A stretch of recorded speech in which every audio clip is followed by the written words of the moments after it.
কি রে ফয়সাল, শুনলাম তুই নাকি বাবা হইতাছস। কই আমরারে তো মিষ্টি খাওয়াইলি না। দুইজনে চাকরি করস, তাইলে এত কিপটামি করস কেন? তোর সাথে আমার কয় বছর পর দেখা হয়েছে বলতো? তো এত বছর পর কোথায় থেকে আসলি? এবার বল, কয় কেজি মিষ্টি খাবি? থুর, কথার কথায় বলছি। তুই জানস না আমি যে মিষ্টি অতটা পছন্দ করি না। তো তুই বাবা হইবি, আমার একবার জানাইবি না? এই বাটপার, 2 দিন পর পর কি মোবাইল নাম্বার পাল্টাস নাকি?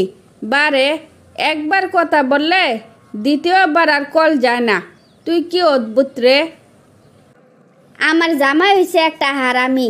বন্ধু বান্ধব কারোর সাথে কথা বলতে দেখলে ফোন নাম্বার পাল্টাইয়া ফেলা। তাই তো তোর সাথে যোগাযোগ করা বন্ধ করে দিছি।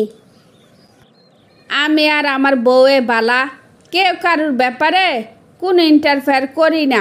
দিন শেষে বাসায় ফিরি, দুইজনে মিলে রান্না বান্না করি, খাইয়া দেয়া ঘুমাইয়া যাই। কারোর কোনো ঝামেলা নাই। আর বলিস না, তোর কথা যত শুনতাছি হিংসা আমার গা জ্বলিয়া যাইতাছে। হিংসা জ্বলা লাগবো না, আমার বাসায় চল। আমার বউ দেখলে অনেক খুশি হইব। না রে দোস্ত, এখন সময় হইব না। তো বউরে কিন্তু কেয়ার করিস। ভালো থাকিস। Bye bye.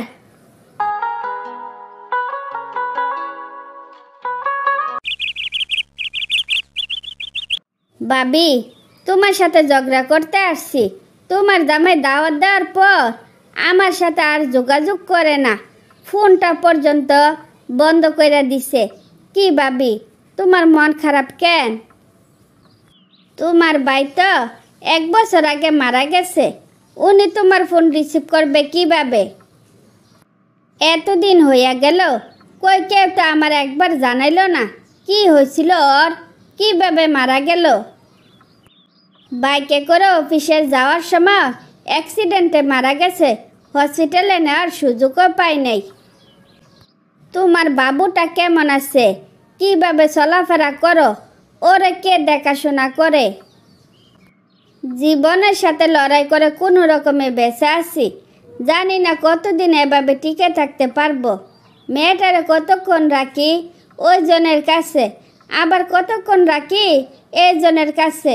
আমার মতো করে তো কেউ অতটা যত্ন করে না। তো তোমার বাবার বাড়ি থেকে কি কেউ তোমার সাপোর্ট দেয় না? ওরা একটু ওই বাড়িতে রাখতে পারে না? তোমার ভাই মারা যাওয়ার পর ওই বাড়িতে আমাকে থাকতে দেয় নাই। এদিকে আমার বাচ্চার দায়িত্ব বাবা মা নিতে চায় নাই। পরে বাধ্য হইয়া সব সাইডা চলে আসছি। বাচ্চাটাকে নিয়ে কোনো রকমে বেঁচে আসছি।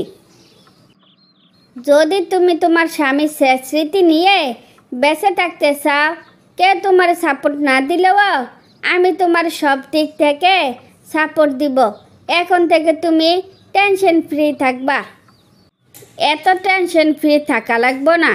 এতই যদি তোমার হিয়া জ্বলে, তাইলে ওর বাচ্চাটারে নিয়ে যাও। 1.5 বছরের সংসারের মায়া ওর করা লাগবো না। ওরা আবার ভালো ছেলে দেখা আমি বিয়ে দিব।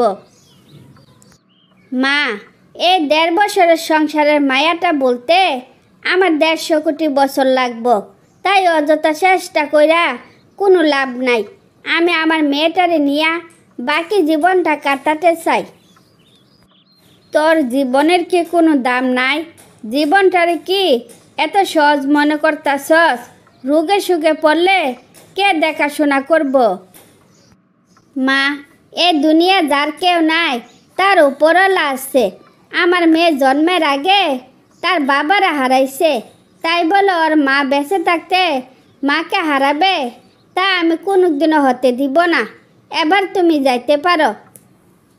তার মানে এই বাচ্চা মেয়ের জন্য তোর জীবনটা তিলে তিলে শেষ করে দিবি? আর কিভাবে জীবন কাটাইবি?